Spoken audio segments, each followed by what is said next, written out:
We really want to be constantly sending those signals of safety to our brains as we are doing this work, because then we're going to be willing to. You are listening to the Decluttering Club podcast. I'm your host, Sarah Mueller, and it's my mission to equip women to declutter their homes, their time, and their lives so that they can cherish what truly matters. You are listening to the Decluttering Club podcast, episode number 8, Clutter Blindness. Today we're going to talk about clutter blindness. I think this is such an interesting topic because so many people are living with clutter and yet they don't even see that it's there. And it's not impacting them in the way that they think. And I think this is so fascinating because when we understand what's going on, then we can take action about the problem if we want to. And we just understand so much more of what is actually happening inside our heads. So, clutter blindness. What do I mean when I say clutter blindness? What I mean is literally not seeing the clutter that is in your home and all around you. Now, why is this a thing? I believe this stems from our brains having this self-defense mechanism. So it's a little bit like looking at a tree. If you look at a tree and you zoom in and you look up close, you're going to see thousands and thousands of leaves. You're going to see twigs. Maybe you're going to see, ants and different bugs and bark and all kinds of things on this tree. There's a lot going on your regular everyday tree. However, if you step back and you just look, you're going to notice there's a tree. And that's it. And your brain is really going to kind of compile or condense everything that's going on into the idea that this is a tree. It makes sense if you think about it.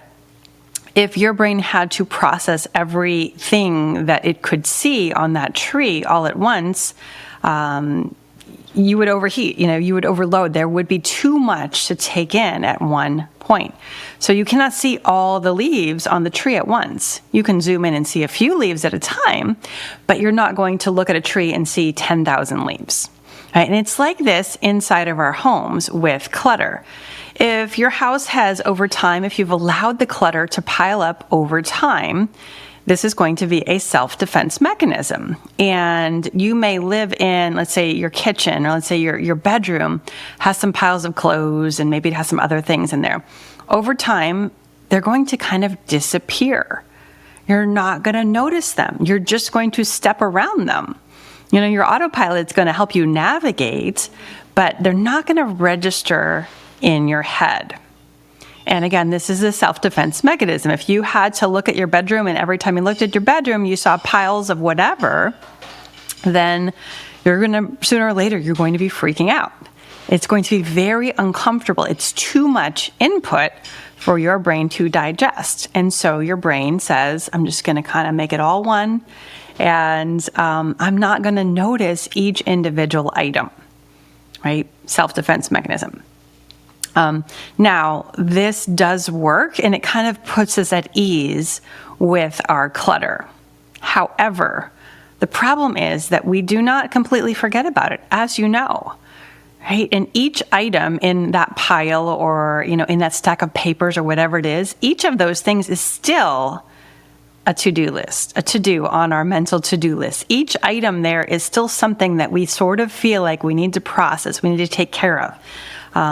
It's kind of hanging over our heads. And so we do not discharge that emotional burden completely. It's still there. It's just in the background, right? It's a little bit like let's say you live on a very noisy street. And when you first moved in, the street was noisy and it kind of bugged you and it bothered you. But over time, you got used to it. But there's still cars going by, and there's ambulances and police cars and sirens and people talking or whatever. It's still an annoyance, and it's still having an impact on your brain and your emotional well-being. And then let's say you go to the country and it's quiet and you think, oh my goodness, I had no idea that my house was so loud. I was just used to it. But now I'm in a place where there isn't all this background noise, and all of a sudden I can hear myself think, and I feel so peaceful. This is what happens with clutter. So you may not see the clutter, or you may be clutter blind to the things in your home, but they're still having an effect on you. They're still weighing on you, and they're still contributing, potentially, very possibly they're contributing to a sense of unease, a sense of, I need to do some things, I need to get some things done, right? But it's kind of a little bit in the background of our brains, and it's a little bit like that background noise that kind of irritates us and bugs us, but isn't really yelling that loud. All right, so this is why we want to deal with it, because even though we may think, well, I don't really care, it's not really a problem, it's still probably having an effect on you. So what do you do about it? Okay, well, the first thing that happens to a lot of people if they basically open their eyes to the clutter is that they notice what's actually in their houses, and they get very upset and they freak out and they get to be really anxious, because when you do look and see, oh my goodness, there is a whole pile of stuff here or there, or there's boxes or whatever it is, now all of a sudden we go the opposite, right? So before we weren't noticing anything, and now all of a sudden we're hyper aware. And not only are we hyper aware, but we're making this mean something terrible. We're making it mean we're lazy, or that we procrastinated, or that, we're never going to get this cleaned up. And that doesn't feel very good. That feels terrible. And so the first step, if you want to get out of clutter blindness, is for you to notice and to realize that clutter blindness is a self-defense mechanism. It is protective. And so when you let that go, you're probably going to, experience some effects of, feeling a little bit unsafe, of feeling a little bit upset. And that's okay, right? Because the truth is that things in your house are just things. They're papers, they're boxes, they're clothes. And they don't mean anything good or bad until we have a thought about them, until we start telling a story about them. And that's when we can either feel motivated and encouraged, or we could feel terrible and discouraged, right? Same items in our house, but depending on the story that we're telling ourselves, we can go in one of two directions. Okay, so these things are just things, and they don't mean anything about you. That's the first thing to know and realize, even if your brain is is freaking out and is telling you, oh my gosh, this is a nightmare, this is awful. This is just more self-defense kicking in from your brain. Okay, so just realize it's totally normal to feel this way, and it's okay, and you can do something about it. Okay, so the next step is I want you to zoom in, and I don't want you to zoom, again, we don't want to see the whole tree. Your brain can't process too much, right? So instead of looking at the whole kitchen or the whole basement, I want you to do what we call zooming in, right? So think of a camera. You're just going to zoom in. You're going to focus on one spot at a time, right? You're going to focus on one pile. You're going to focus on one drawer or one cupboard, and maybe even that's too big. And instead of focusing on the whole drawer, maybe you focus in on, the left corner, or, that top inch of that pile of papers. You just focus there, right? And then you work on that. You declutter. You let things go. If you have a lot of clutter, and I'm telling you, the thing to do is not to get organized. It's not to start organizing. It's not to buy any storage solutions. It is to let things go. Can these things leave your house? That should be your number one question. And I encourage you to get ruthless there. The more, the better. All right? You're going to declutter. Then you're going to keep it tight. You're going to keep it very short. I do not want you to spend all day. I do not want you to spend hours. I want you to do a little bit. Set your timer. 10 minutes is a great time frame. Spend 10 minutes on that area that you've zoomed in on. Declutter, and I want you to finish. I want you to just tidy up. I want you to take out the trash. I want you to take out the donations. I want you to put things away. Even if you were in the middle and you're not done, I still want you to put it away. I want you to finish, and I want you to walk away and do something else. And then you can come back later.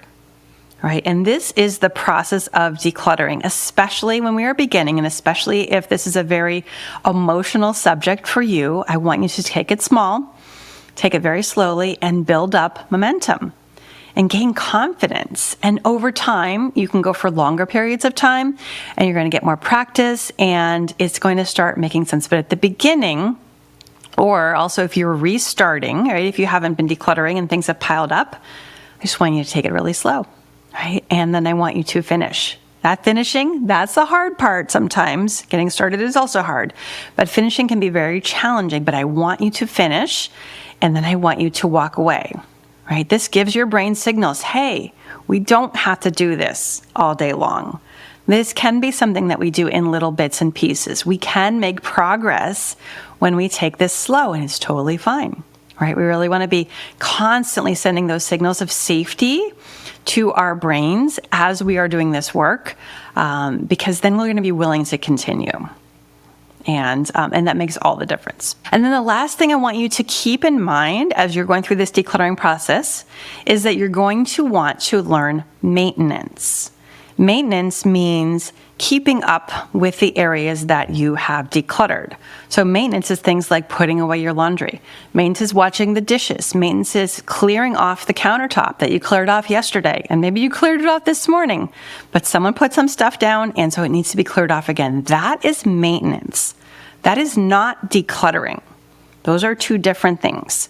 And when you can learn to incorporate maintenance into your life and put it on autopilot, then you don't have to muster up the energy to do it. It's just going to happen automatically and you're not going to have to think about it.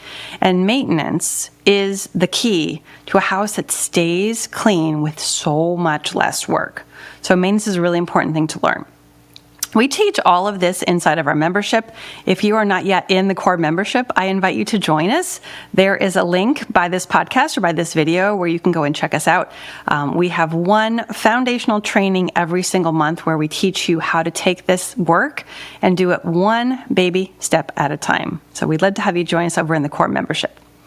That's what I have for you this week on Clutter Blindness. Are you finding yourself clutter blind? This happens to all of us at some time or another. So if this is happening to you, no worries. Just take action on those few steps that I shared with you, and you will start to notice the clutter, and then not only will you notice it, but you're going to be able to do something about it. All right? See you next time, everyone. Take care. That's all we have for you today. If you enjoyed this podcast, would you leave us a review on iTunes or wherever you get your podcasts? It would really help us get the word out. To start your decluttering journey, go to thedeclutteringclub.com/start. That's declutteringclub.com/start.